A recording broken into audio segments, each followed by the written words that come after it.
This session is technology advancements, adding energy storage to other renewable technologies, improves financial returns, and produces a greater reduction in CO2 emissions. So a very long title, but we'll cover a lot of that here today. So I want to start out talking about batteries and what they are. There's a lot of battery discussion in the news, just in the Wall Street Journal yesterday. In section B, how batteries help save the power grid.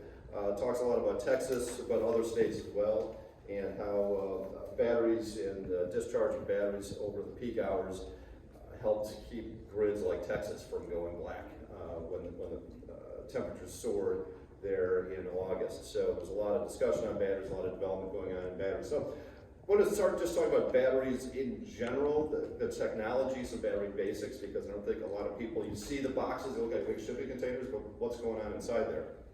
So, first and foremost, big pieces, we've got the batteries themselves, the chemistry where the energy is stored. That needs to go through an inverter, often through a transformer, and then connecting to load or the grid. So the batteries are the heart of this, and that's where the energy is stored. Most of the batteries today are lithium-based, but we'll see future technologies that are developing. We're even operating right now a vanadium flow battery, which basically is pumping liquid vanadium in a solution around to be able to charge and discharge the battery. But most of the batteries are lithium today. Historically, the market's been dominated from a chemistry perspective with what are called NMC batteries, or nickel, manganese, cobalt, I believe is the chemistry. So we're talking about chemistries here in the lithium. And those are being phased out a lot because of the cost of finding some of those more expensive materials, the nickel, the manganese, the cobalt, especially the cobalt. Not only the cost of that, but also some of the troubled areas where those are mined and some of the mining practices we're trying to get away from in foreign countries. Moving toward an LFP battery, lithium iron phosphate. Iron, very available material and lower cost, but we're giving up a little bit in terms of the energy density in those batteries, which is why the NMCs were more popular before. Energy density is not that important for our applications in the utility world and the behind the meter world, because we're not worried about space, right? Tesla is worried about how much energy can they pack in the battery in the car. That's important to them. It's not as important when you're talking about big shipping containers. If you add a little bit more in that container, it's okay. So that's where the energy is stored. So the process is charging the battery, injecting the electrons. It's held chemically, and then a chemical reaction to release the electrons when we need to discharge the battery. Batteries are at DC, right, direct current, and that's not very useful to us typically.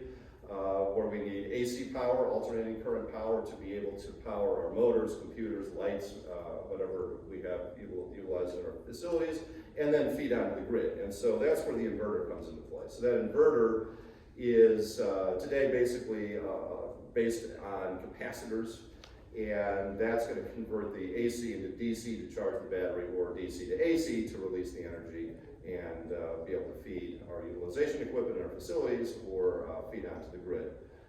Then we're going to have some kind of often a transformer, depends on the exact situation, the engineering involved. Most of the battery inverters today are going to be have a release voltage or connection voltage at 480 volts. Most facilities are taking 480. There's also some out there at 208, but if you need a different voltage or you need to step up to connect to the grid, there may be a transformer involved to change that voltage. And then that can be connected either into your facility, or again, if it's going to the grid, it can connect to the utility. And then there's going to be some kind of a battery management system. So a control system that will tell the batteries in the system to charge or discharge. However, that also needs something to tell it what to do. If you don't have something telling it what to do, it's just going to sit there and do nothing, or wait for an outage if that's what you want to have happen. But that's where intelligent generation comes into play. We are that operator. We're going to provide that intelligence to dispatch that battery and go tell it what to do. So from just a description basis, all this is important to note to lead up to this. How do we size the battery? So there's two things we're looking at. One is that wattage rating, so what's the maximum capacity that can be delivered instantaneously from the battery, and that's usually sized based on the size of that inverter. So that's going to be something like 500 kilowatts or 1,000 kilowatts equals a megawatt, and that's going to be the max output or input into that device. And then how much chemistry we have behind that, how much energy can we hold in kilowatt hours is going to be the other measurement, or sometimes expressed in hours. So, for example, a 1 megawatt, 4 megawatt hour battery can provide 1 megawatt power for 4 continuous hours for 4,000 kilowatt hours. So that's typically how you see the battery size. It's a 1 megawatt by 4 hour, or 1 megawatt by 4,000 kilowatt hour, or 4 megawatt hours of battery. So that is very critical when talking about and then sizing that battery, and that's going to relate back to how big a battery you need for your facility or whatever you're trying to do. How much do you need a capacity, but then how long a duration are you looking for, either because of need for backup or need to do other things or desire to do other things with that battery to have it earn money or save money for you. Okay. So what can a battery do? Well, like I said, if you just plug it in, it's going to do nothing. But there's a lot of things that it can do. It's what we call the value stack. So our founder of our company, Jay Marhofer, actually coined this term value stack in about 2005. He's got 3 patents on the use of this value stack for behind-the-meter batteries that we base our company on. So we've been around actually since 2009 rather, providing these kinds of services and developing this. But here's what you can do with that battery.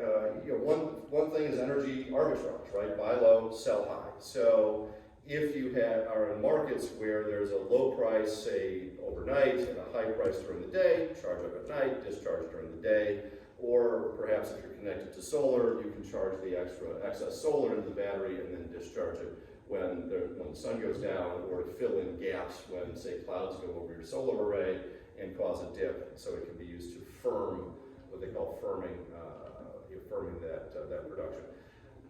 That has a less value in Ohio than it does in other markets. California is a great market to do energy arbitrage because PG&E in San Francisco has really low rates in some periods and really super high rates in other periods. And so all you need is a timer. Charge now, discharge later based on the tariff. Easy. The battery can do that itself based on its own programming that you put into it. There's not as much spread here in the Midwest. Our rates just don't get high enough. Texas is another place. When you're talking about normal Texas power prices at 3 cents a kilowatt hour, that can go to $5 a kilowatt hour in some periods. Easy arbitrage there, but less of an opportunity here in the Midwest. It can provide capacity and transmission also. So I'm going to talk a little bit in jargon here. So I'll explain a little bit in terms of what PJM charges us. So for those that aren't familiar with it, PJM is the name of the grid operator that operates the wholesale power grid from the Atlantic coast, Jersey, Pennsylvania, Maryland, down to Virginia, all the way out through Ohio and Pennsylvania, up to Chicago, parts of Indiana and Michigan as well. So one thing they charge for at PJM that you have to pay through your energy supplier, whether it's the utility or a retail supplier like a Constellation or something like that, ADP Energy, they get charged for capacity. That's going to be part of your retail contract.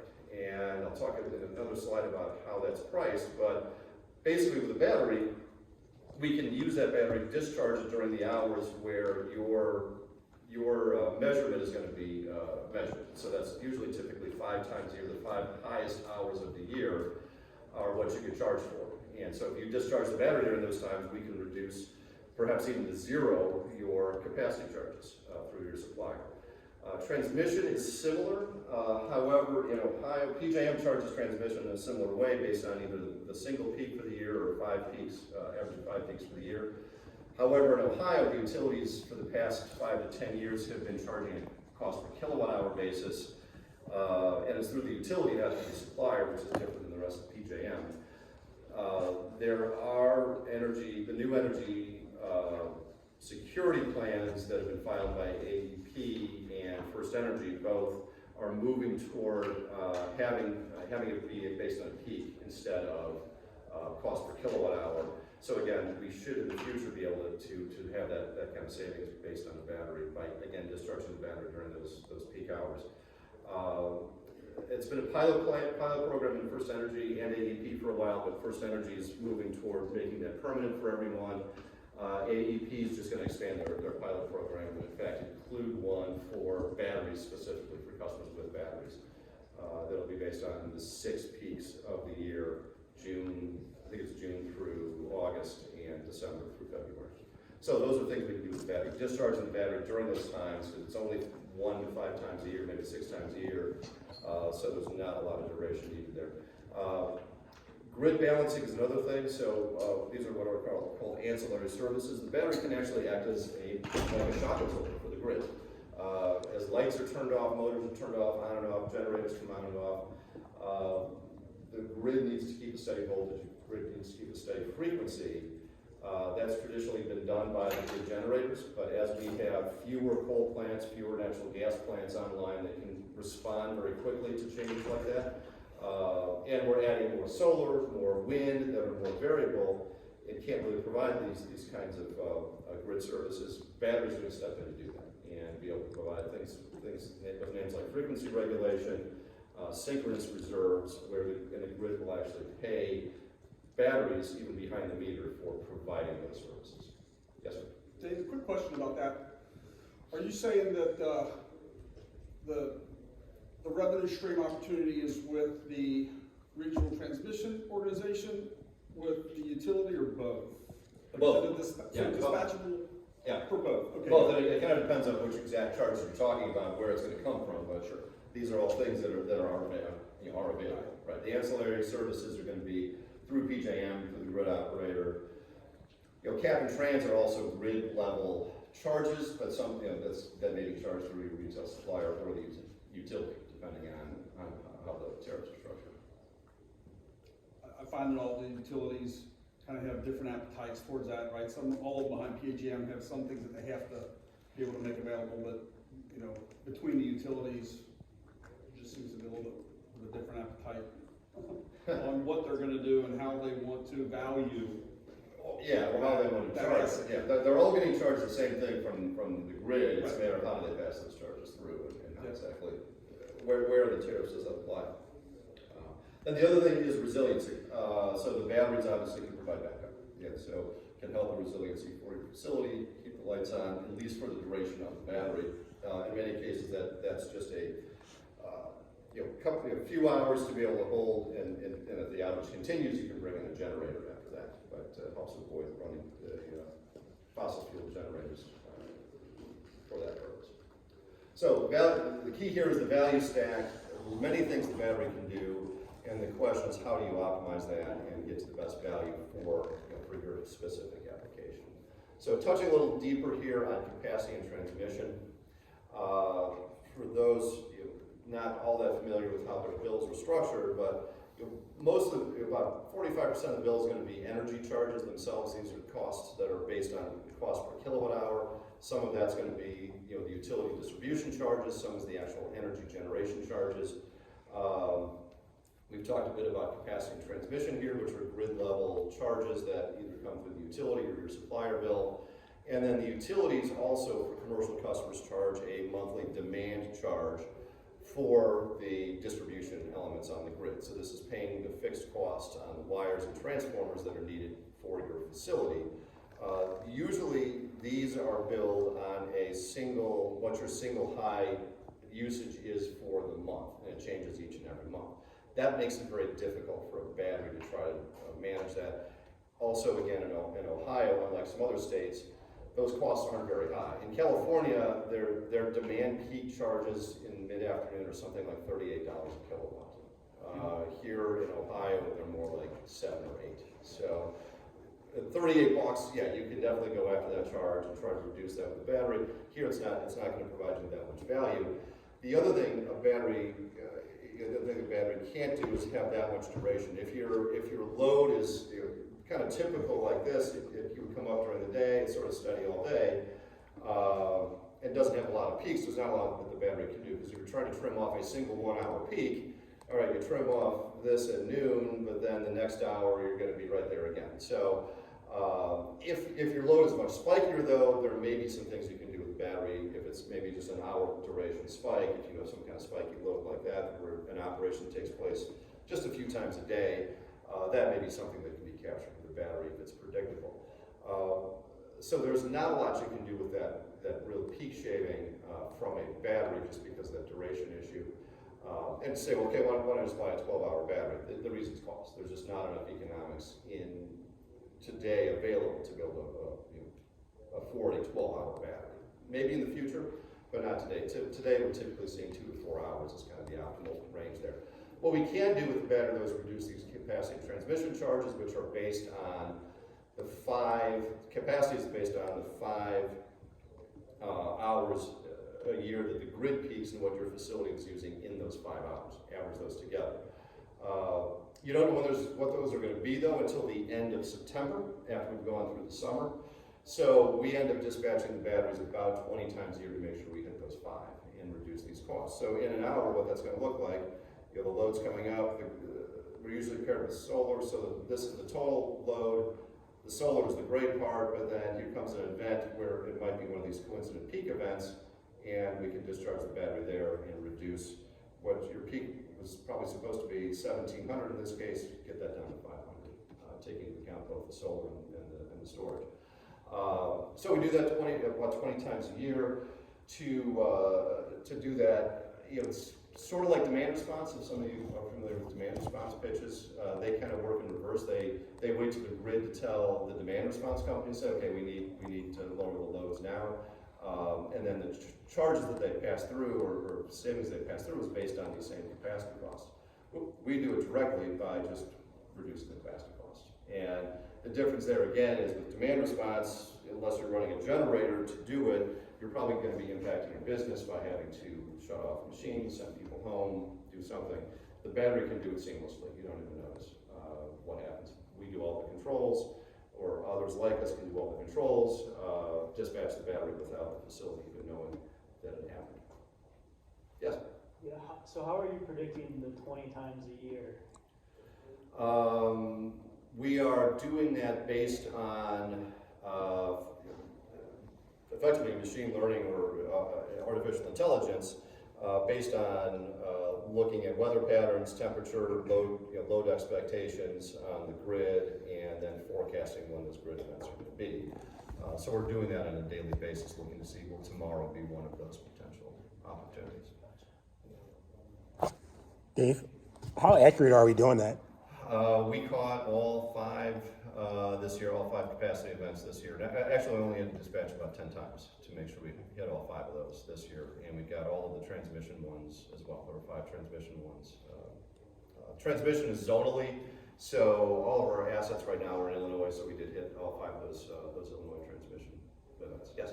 Just to follow up on that, if you missed one of those, how does that impact? Are the 5 averaged effectively? The 5 are average, so if you miss one, you're only going to get 80% of the benefit. Okay. Was the last one. But you don't lose out completely. You don't lose out completely. Okay. No, it's just based on the average of 5. Yep. Does it matter how close those events are to each other as well? They can only happen once a day, but they can happen consecutive days. Oh, okay. So the batteries have time to recharge? Yeah. So we'll recharge them overnight, be ready for the next day. So you're saying the customers only have the battery for that purpose, or do they use it for some of the other issues? I'll get to that in a little bit. Good question. So part of the topic here today was to talk about how batteries can help green the grid or reduce emissions. Because it's easy with solar, right? You understand solar is producing energy, and that's going to displace energy that otherwise might have been produced by fossil units. But actually 1 megawatt of battery replaces about 3 megawatts of fossil asset that are either being used for, but typically being used for these ancillary services, right? So if you've got generators that are running to provide these ancillary services, which is traditionally how these were provided, the battery can do it faster, the battery can do it more effectively, the battery can do it more efficiently. So putting 1 megawatt of battery onto the grid in operation for ancillary services, this balancing function, we can take 3 megawatts of fossil offline.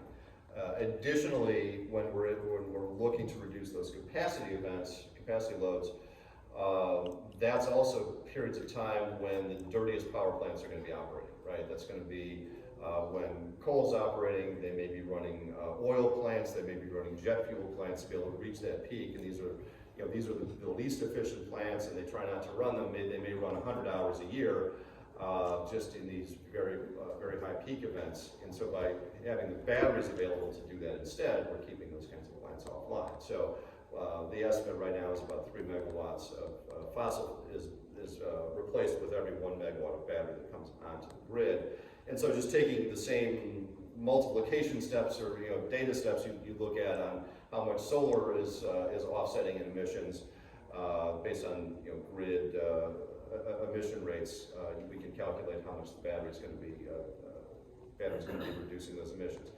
So in the future, what's going to happen is we have fewer coal plants, fewer natural gas plants online, and more wind and solar. The wind and solar can't provide ancillary services, right? They can just provide energy. They're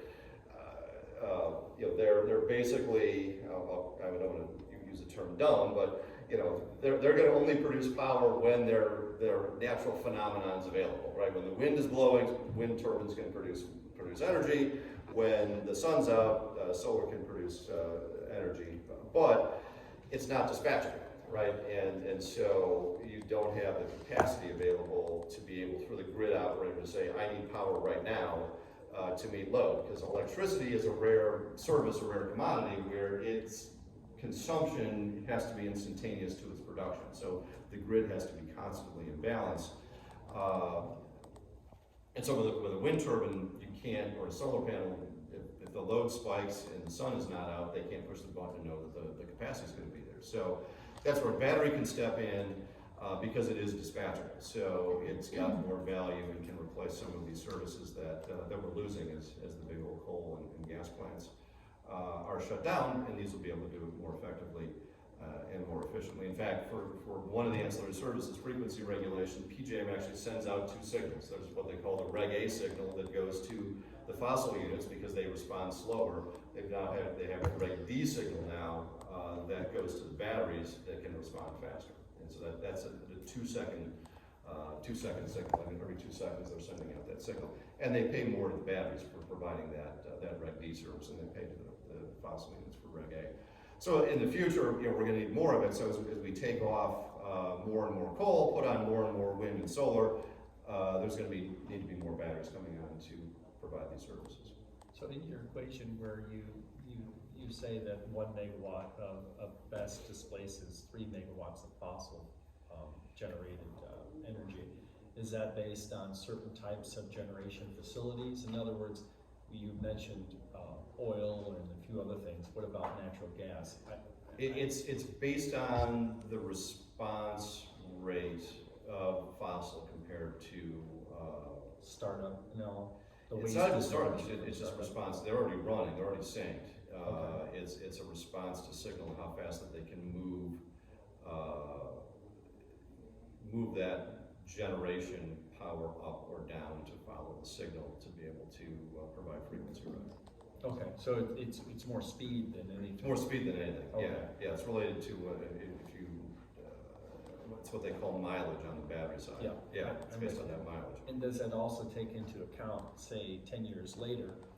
And I'm not trying to poo-poo batteries or anything like that, but isn't there a time where the battery response and the capacity is also going to be degraded over, in 10 years or something to that effect? I don't think the response is Or degraded. capacity, It's the pricing really that may become that something will become degraded over Okay. time.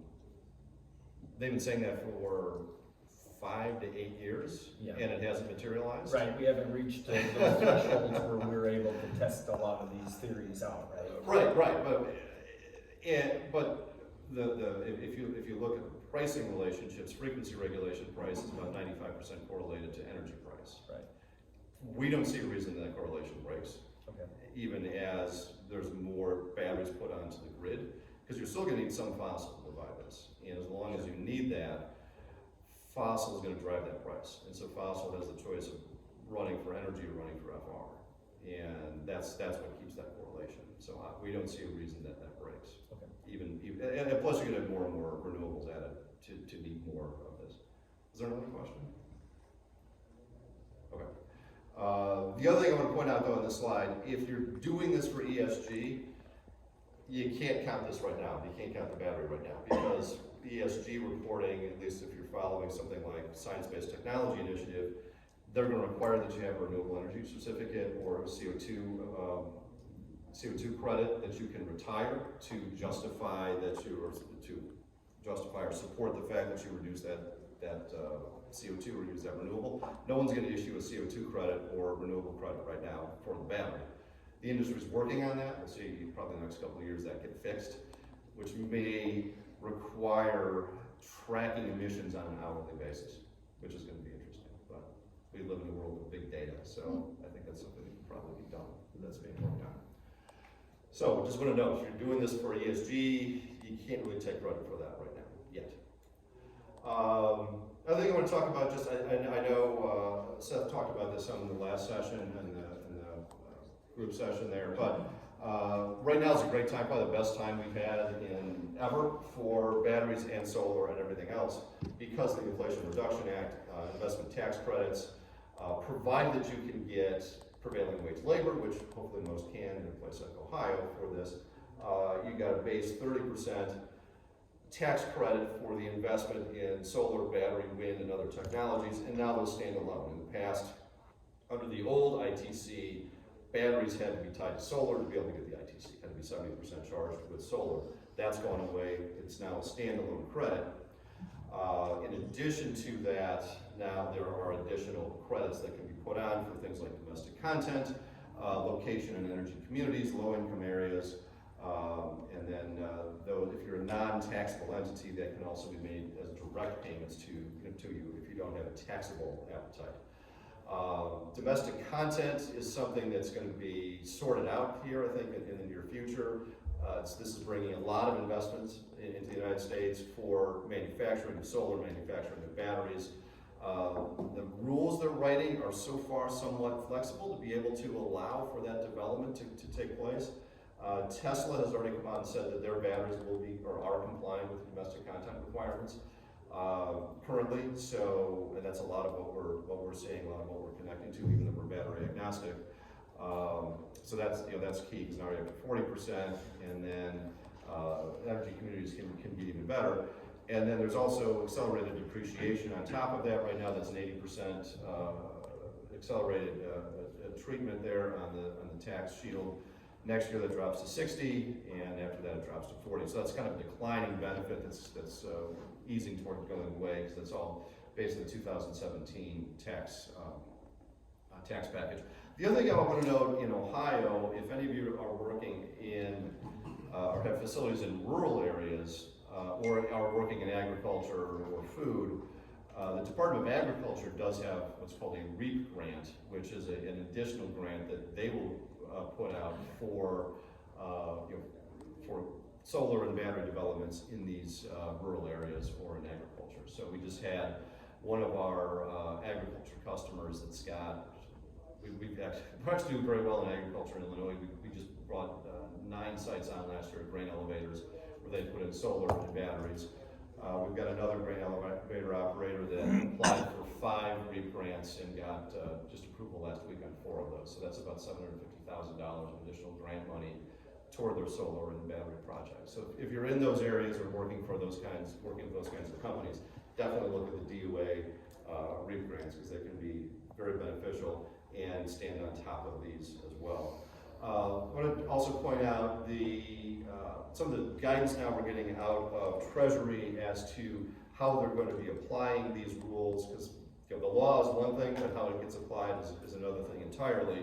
But they've now put out this map that shows where the energy communities are. And these are based on locations where there's a coal-fired power plant that has been decommissioned in the past 10 years, or a coal mine that's been decommissioned in the past 20, or a census area that is dependent to a certain level on the the fossil fuel industry and has higher than average unemployment.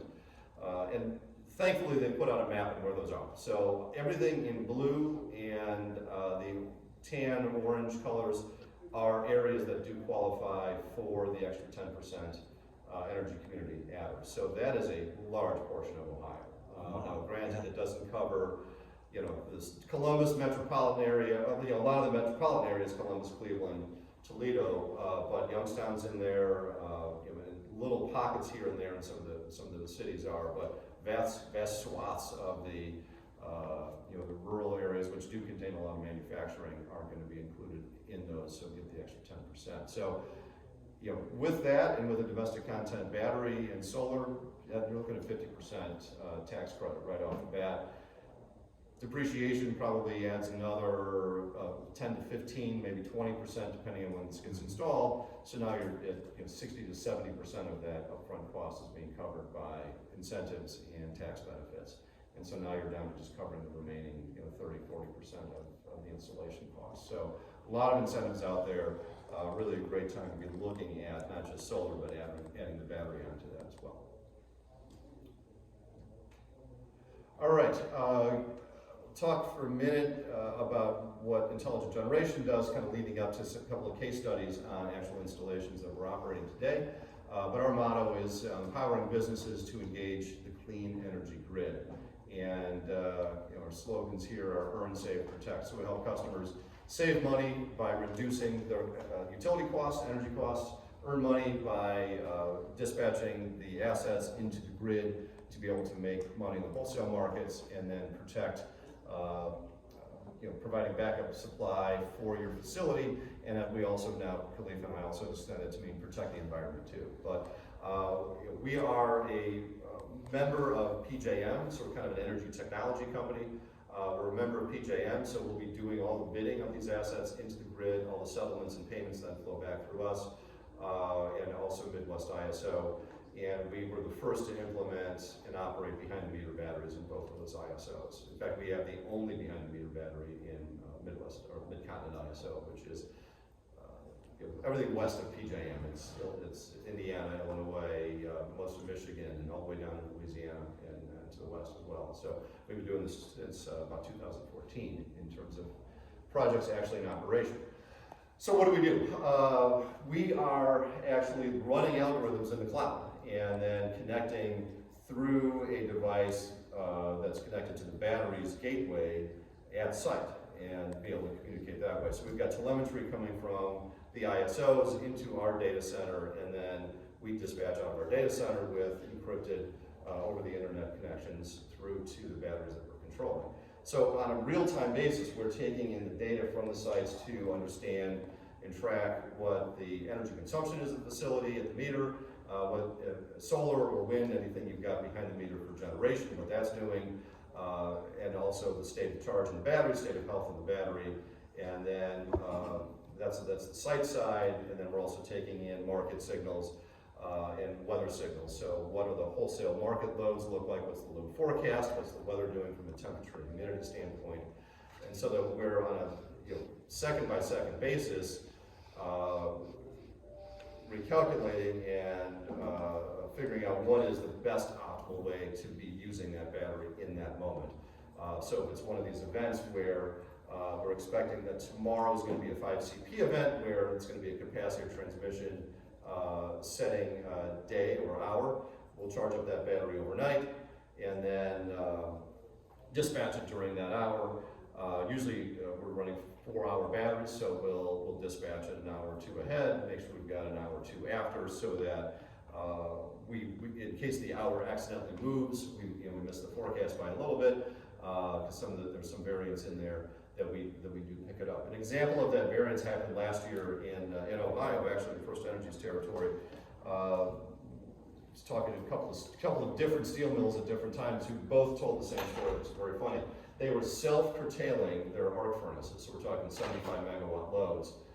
They took them down in the afternoon, turned them off to be able to avoid setting the transmission peak for their facility.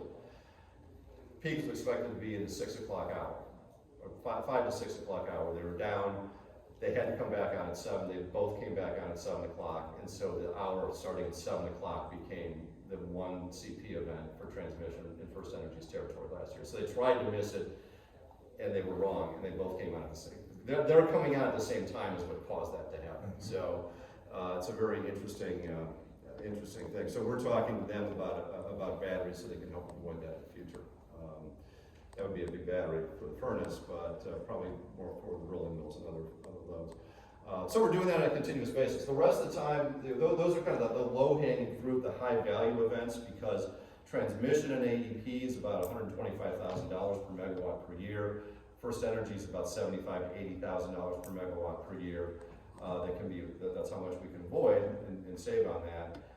And then capacity this year is relatively cheap. It's in the 30 to 40 range. It's been as high as $200,000 per megawatt per year in the past. So those are the low-hanging fruit events we're trying to avoid.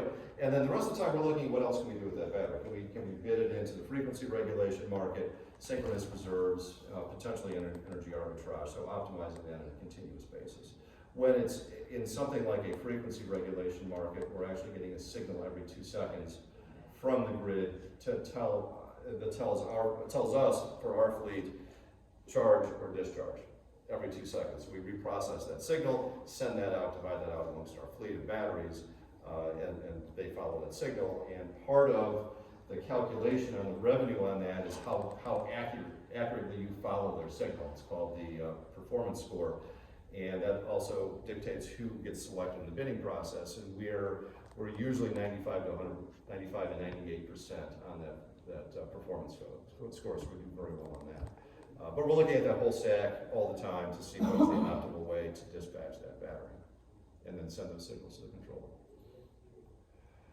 controller. So what are we, what aren't we? We're an energy technology company. We're not a developer or an EPC contractor that's going to install and do the work for you. So we provide all the blue spaces in that book, but that green space in the middle, we work with a lot of partners, companies like you see out here that do the solar installations when they need, when their customers are looking for a battery, we help them with that. So we do have the economic and feasibility models up front to help on an individual customer basis understand what the what the value proposition is, what the best way to dispatch that battery is. We'll take in historic data, historic hourly load data, all the stack of value in the market, and then come out with a, what's the IRR, what's the payback period, both pre-tax and post-tax, and help the developer and the customer understand that. Developer then builds the project, does all of the interconnection agreement stuff. That's probably the biggest, the longest wait times right now are going to be in getting the permission to connect to the grid. It's called the interconnection agreement. So you've got to file paperwork with the utility to say, we're going to connect this. They do a study. They say, all right, it's going to cost X amount of money to make that connection, or maybe it's free, and then you sign an agreement. That's running probably 2 to 6 months in that process. I hear sometimes it goes as long as a year, but it's not that long. When you talk about a utility scale projects, these big wind farms, big giant solar farms, they're just connected to the grid for wholesale purposes. PJM is so backed up. 2 years ago, they said that people entering the queue then won't hear back from the grid until 2026. And so those giant projects are years behind because of that interconnection delay. We can get that done much faster because we're only connecting to the utility distribution system, not the big transmission system that PJM controls. So once it's in operation, then we do all the dispatch. We're going to do the ongoing operations through our Power Ops and Power Watch modules that run in our control center. But we also do provide the customer with a dashboard so they can see what their battery is doing on a daily basis and forecast what the savings and earnings would be for the month for that battery. Time check.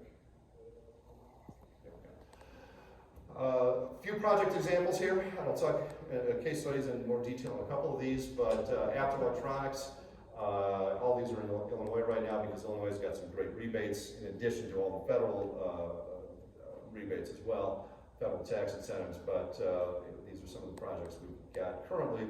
Apt has 500 kilowatts solar in the original array, but 1,800 now in their new array that they just added. 1,600 kilowatts of backup diesel generation, and a 500 kilowatt 2-hour Tesla battery that you see pictured there. That's all running in a microgrid, so we're feeding data into the microgrid controller that's making the decisions on what to operate at what time. But that battery is the first one Tesla put in the Midwest. If you read Tesla spec, they say, yeah, it should operate between -20 and 120. Not having operated it before in the cold, they didn't understand what cold was out in California. And so, and they also were assuming it doesn't turn off. So it shut down, had some repair done. We couldn't bring it back up because it was below zero. And so they've actually got, we were able to do basically a kind of on off to warm them up, but they ended up having to come back out and basically put in the heating system from a Tesla Model S to be able to keep the thing warm all the time. So I point that out too because you see a lot of these with Teslas. Tesla is making an approach. They're kind of like a car. This is coming off a manufacturing line. They all look the same. Very consistent, very well supported from the factory. Like I said, they came out and had to add a heating system in. They did that for free. They monitor it remotely, and when something's wrong, they dispatch their own technicians to come out and fix it. And it's all within one box. So you're seeing in that box, we've got the inverter section and the control section here, and then this is all the battery chemistry in these containers. They're all, it's all self-contained. If you talk to some others, more like integrators, they call themselves, they'll buy a shipping container, they'll go buy some batteries, they'll buy an inverter, and they'll slap it all together, kind of custom to what you want. That's nice if you're a utility and you can be very specific in what you want. Most customers don't think like that, so this is a consistent product that's well documented from the factory, good owner's manuals, good support. So that's and we see more companies moving in that direction for this behind the meter space. Maggot Glove, that's the biggest rooftop solar array in the Midwest. At the time it was built, it's 3.8 megawatts of solar on that roof, 2 1 megawatt Tesla batteries. Living companies, this is the broom and brush manufacturer, and mops. You see their logo behind the backboard of Big Ten basketball games. That's the kids come up and mop the floor. Those are Living brushes. They're down in Arcola, Illinois. That's MISO territory. That's the first behind the meter and only behind the meter in MISO.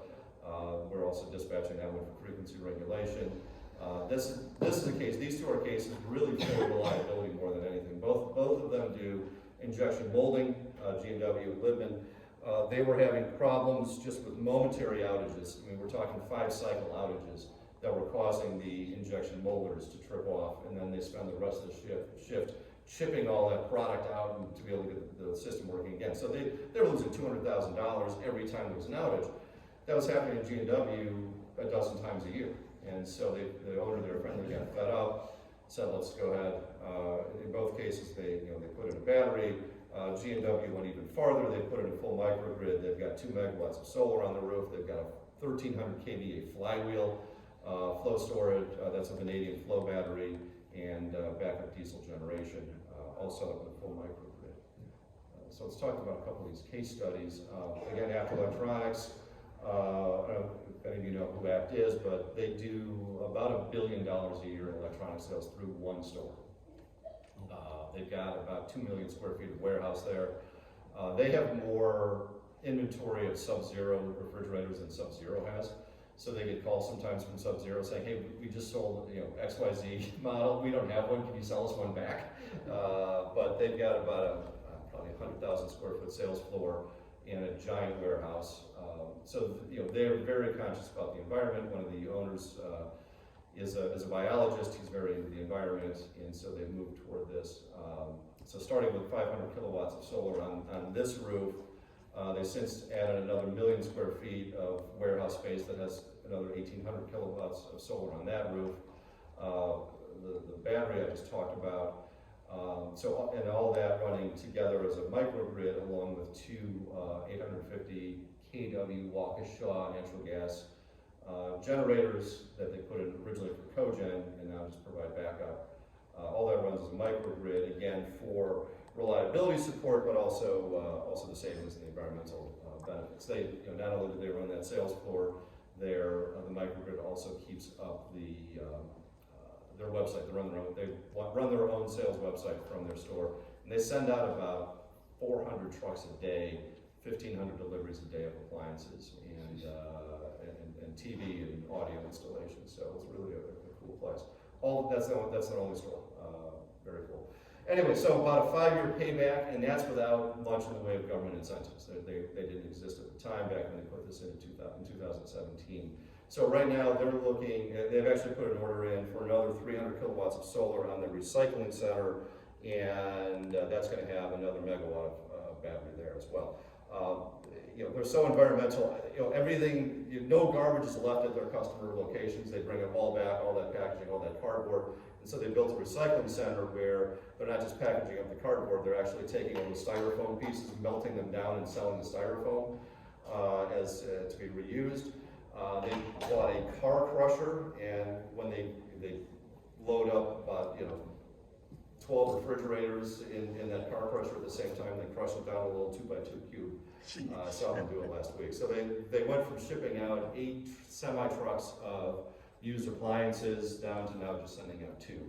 All with only 7 employees working in that center. So they're making about $4 million that way, just on selling off that stuff. So putting battery and solar onto that part of the campus as well. So it's been a very good, successful story for them. That new project should have about a 3-year payback, I think. G&W, already talked a bit about them as well. This is a picture of that flywheel, which everyone loves to talk about. So that thing is a large mass spinning at about 100,000 RPMs. That can pick up their load sub-cycle and keep those injection molders running for about 10 seconds until the battery kicks in. The battery's coming in about 5 cycles. So that flywheel is there rigid, and they haven't had an outage since that went in. This cell cube battery, that's 2 megawatts, 4 hours. So Tesla would do that in 2 containers. This is 20 containers, because the lower containers, there's reservoirs in here. The lower containers are all reservoirs, upper containers are reservoirs. So they're pumping a vanadium fluid up and down to charge or discharge that battery. The reason G&W liked it, I don't know if you know who G&W is, but they make utility switchgear, the green boxes you see on the ground, the stuff on the poles, for all that grid automation and breakers and disconnects and fuses for the grid. So this is actually a product line they've developed now. They are offering these microgrids, but they think in terms of 40-year lifespans for equipment, because that's what the utilities want. So lithium batteries are going to last, we think in the service we're using them for, they're going to last 10 to 15 years. The vanadium is going to go probably 20 to 30 years. And then that fluid is reusable again, and all this can be recycled. Probably 95% of this is recyclable. The vanadium itself is a metal that is being recovered from coal power plant waste streams. So this is actually coming out of a processing center in Arkansas that extracts the vanadium out of coal power plant ash. And so that's a recycled material as well. So that G&W is really looking for that from a duration perspective, as well as a full life cycle environmental benefit on that, better than what you might get out of lithium. So that was the decision there. But again, 4-year payback on this project. When you include the reliability benefits that they gain, they got that thing paid back in about 6 months in terms of the lost production time that they didn't have. Because they run their injection molding plant 24/7. So millions of dollars saved just in terms of reliability. One last thing about us. Like I said, we provide a dashboard to our customers. This tells them on an ongoing day-to-day basis information both about the battery and any solar or other things connected, how much has been saved or earned in terms of solar production, SREC credits, capacity and transmission savings, and ancillary services credits on that, as well as how much sun did you have? I think you mentioned in your presentation 71% in June. You can see that here. I don't know if June is on here or not. now this only goes through January. But, you know, some months we're up to 118%, and January of this year in Chicago was only 39%. So, very cloudy January for us. But, you know, with information about, you know, average frequency regulation pricing and things like that, what they earn. And I think with that, that concludes my presentation. Any questions, further discussion? Yes, sir. Can you give us a rough idea? I know you don't put in the, you're not selling the batteries, Correct, yeah. but somebody is. Right, what- RPC or developer partner. Yeah, so so on a 500 megawatt, Yeah, kilowatt. kilowatt, excuse me, yes, Yeah. kilowatt, yes, right. What are they paying, just roughly? So a 500 kilowatt, 4-hour duration battery, list price from Tesla is about $1 million. Okay, And that's a pretty competitive price with others. As you know, there's economies of scale as you go up. A 1 megawatt 4 hour is going to be about 1.75 million. okay, And that's the list price that's out the door delivered to your site, and then you've got install. So the install on a half megawatt battery, depending on how much reconfiguring work you need in your switch gear, you're probably going to be around $1.8 million installed on a half megawatt battery. 4-hour battery. 2-hour because you're buying less chemistry, probably installed $1.25 million roughly. So when you think about that, then if you get 60%, 50 to 60% off that in tax incentives, you're only needing to cover $600,000-700,000 in expense, and between frequency regulation, cap and trans savings, that's probably going to bring in another $200,000 to $300,000 a year in savings. So you're talking about 3 or 4 years. yeah, okay. Yeah. Okay. Yes, sir, Matt. Yeah, I guess is there a minimum size factory in order to participate in some of these wholesale markets? Minimum size on the ancillary services are 100 kilowatts. And like I said, we aggregate those into virtual power plants, but still the minimum size for one site is going to be 100. Economies of scale on a battery tend to get much worse as you go below half a megawatt. So I'm hoping to see as the lithium prices come down, we're going to see some of those 125 to 250 kW batteries become a little bit less expensive, but you still got to pour a pad, you still got to run conduit, you still got to run all that copper and the install costs. So the economies start to fall apart at those lower levels, unfortunately. But hopefully we'll get there. And that's something we do as well as we work with our EPC partners. We help them size the battery for optimal economics, taking all of the incentives and all of the opportunities for savings and earnings into account. Other questions? I guess one other question. So is this customer will pay, or is this almost like energy as a service? In our model, the customer's going to get savings on their bill from the capacity and transmission piece of things, whether that's either going to come through on the utility distribution invoice or the retail supplier invoice. So it's important that on the retail supplier invoice, that capacity is unbundled out of the energy price. It's not all just one cost per kilowatt hour. You got to unbundle that so that you take the PJM cost as a pass-through, so that we can lower that. Otherwise, the supplier's going to get all that benefit. And then on the ancillary services, as the market participant, we're bidding that in, we're going to clear that, we're going to get the settlement payments back from PJM to us, and then we have a share back to the customer. So then we're on a shared savings model, so we're going to be taking a share of the savings from Captrans and the revenue coming in from the ancillary services. But benefit to the customer too is not having to do anything. We're taking care of all that dispatch. They're just seeing the check come in, and we provide hourly level detail that they can see every hour what the battery dispatched, and actually we can take that down to a 5-minute level if you're really interested. That level of granularity. The ancillary services market, the frequency regulation market, is a market-based price. It is priced in 1-hour increments, but then dispatched and cleared, dispatched at 2 seconds and cleared at 5 minutes. So yeah, it's a lot of data we have to process.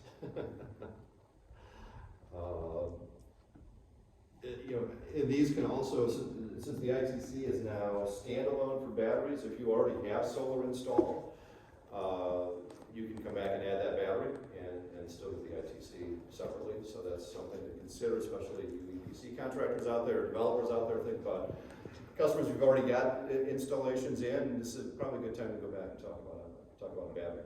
We've got good incentives in place.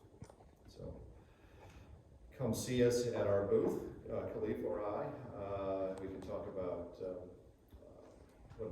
what it takes to take a look at this from an economic perspective. Really, all we need is a copy of a bill, customer bill from the supplier, and the utility, and the historic hourly data. We can load that into our model, and within about a week, spit out performance. Yes. So minimum size for it to start to make sense is what? About a half megawatt. Okay. Half megawatt. I should say half megawatt of load, right? So we cut the building load by half a megawatt, and then no boundaries on the outside. We're talking to a oil refinery. It's 100 megawatt load. We're talking about a 20 megawatt 4-hour battery and 5 megawatts of solar on that site, and that is, you're talking at 80 megawatt hours of battery. That's a utility scale battery, just about, and it's about a football field worth of containers. So part it's going to be where on their site can they afford to slip in a football field worth of containers? Yeah. That's close enough to the substation. Also, Yeah. running a lot of copper. Great. Yes. Probably a little bit outside of where you're all at, but do you see any use of other batteries being used, like for iron oxide batteries and things like that? Yeah, we are agnostic to the battery manufacturer or technology, as long as we can connect and we can dispatch that battery through Modbus or an API over encrypted internet, TCP/IP. So we don't really care what's behind there. One thing to consider, though, from an economic perspective, like that vanadium flow battery is only about 65% round trip efficient. So you're going to lose about 35% of the energy you put into it because it's got all those pumps and fans to run to move fluids around. Whereas the lithium estimate on that is 86% round trip efficient, and it's actually probably performing a bit better than that. I've heard performance is more above 90. As you get into some of those other technologies like the iron, from the company called Flow, you're rusting and unrusting iron balls, right? Those are, I think, ideally suited for longer duration applications. We're looking at 10-hour plus on those. So we haven't run the math on something like that yet, but yeah, there's a lot of development going on. You've got EOS with a zinc-based battery. You've got, I talked to somebody at RE Plus 2 weeks ago in Vegas that's doing a organic compound based with water as the fluid for their battery, which sounds very interesting if they can pull that off. So there's a drive toward doing this longer duration, faster response, lower cost, and we're going to see still a lot of innovation coming. Solid state batteries are coming. Salt is another discussed battery chemistry as well. So as those costs come down, we'll see more and more of those entering the market, especially on the longer duration end. The lithium is probably not very effective beyond 4 hours, but as you get into some of these iron and vanadium, things like that, the flow batteries, those are going to be 10-hour plus type storage solutions. And we're also hearing discussions of doing hybrid installations. So you've got some short duration fast, longer duration slow, maybe combined with a flywheel or something like that, or super capacitors to be able to have different elements of the total system responding for different needs. So I think those will be interesting in the future too. One other question I had was, what I'm understanding is that it's your main moneymaker is working against the capacity of those 5 events or whatever through the year, or trying to discharge off of that. Yeah. Call it. In the theoretical realm, what happens if you have so many businesses doing that they all drop down with the batteries and then it's not being used, and then I mean, like, is Well, that? and that's kind of the story I told about what happened in FE and transmission last year. That's exactly what happened, right? You had too many that were all following the same signal, and they all came back online because the signal said, "Oh, it's time to come back online, and this should be all clear," and then it caused that spike.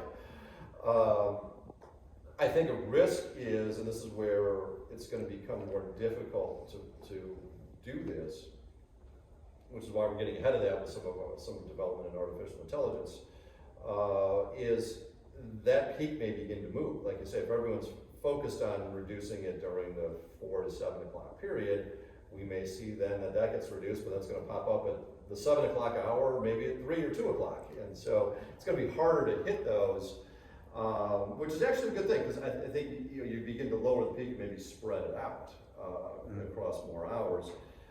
And also, as you see more solar and wind come onto the grid, especially the solar, that may begin to cause some effects on price and capacity as well. If you look at California, their infamous duck curve, right? They go negative sometimes in the afternoon, in the fall and spring, because they have too much solar available and not enough load. And then as the sun sets, you get a rapid increase in net load needed for generation. And in some cases, that ramps so fast they almost can't keep up with it with bringing more fossil on. So that's where batteries have begun to come in that application. The opposite sometimes happens in Texas, where they're relying so much on wind and solar in West Texas, and all of a sudden the wind stops and they almost lose the grid because they can't bring fossil back on fast enough. So there's the article in the journal yesterday, I think they said Texas is up to 2,100 megawatts of battery at this point. I operated a battery, I used to work at the utility scale. We had 450 megawatts of wind, solar, and battery across the country at a previous company. We had one of the I think we had second or third battery built in Texas. It was only a 10 megawatt hour project in south of Houston. And that was built in 2019. And I think at that, we were number 3 at 10 megawatts. Duke had something bigger at that time, and somebody else had one. So to go from 2019 with maybe 100 megawatts on the grid now to 2,100, they've built 2,000 megawatts of battery in the past 3 years in Texas. And they still need more. They still need much more. PJM is way behind that. If you look at it, people talk about we need to get to net zero by 2040. Look at PJM on any given day. It's running 100 megawatts to 150 megawatts, of which maybe 5 is renewable. We're going to get to net zero in how long? Yeah. With 5 right now? Where are you going to put it all? So, but batteries are going to be key to that. And I really believe in this putting it behind the meter as well, because we have you have one element. This is where the transmission cost comes in. You're reducing the need for wires by having the batteries located there at site, by having generation at site, distributed generation. We're going to need less wires, less transformers, less substations, especially as load begins to increase for EVs and electrification of everything. Putting that at customer sites is going to put a lot of relief onto the rest of the grid and what's going to need to be developed. Sure. So several of these are Tesla. What are the other names you So we've connected to Tesla, the CellCube vanadium products, CellCube, Schneider, a couple more that we will be going with an ELM in the future, ELM. We looked at SunGrow, so those are some of the ones we actually connected to at this point. We're talking just specs right now with Fortress. They're out of Pennsylvania, Core Power, ESS, which is another flow battery out of Seattle. So we see a lot. I mean, we were at RE Plus 2 weeks ago, like I said, in Vegas. That show used to be 5,000 to 10,000 people. This year was 45,000 people. We filled 4 ballrooms and 2 different casinos. It was ridiculous. A lot of Chinese companies there selling boxes. Most of them I wouldn't buy, but there were some that are quality. Chint makes a good one, we think. Sungrow, probably, yeah, there's a number of ones, I think they're gonna be. But you're not seeing any like Ever-Ready Duracell, I mean, the ones who do. Duracell was there. Were they? Duracell was there, because they've got the brand, right? Yeah, that's what I'm And wondering, I think they're yeah. probably gonna focus more on the residential level, kind of competing with Tesla's Powerwall. Okay, But, yeah, they were there, it's the first time I've seen them. okay. But yeah, that's a lot of double A's you have to go. Yeah, sure. Good, Okay. we've been a great audience, thanks for this.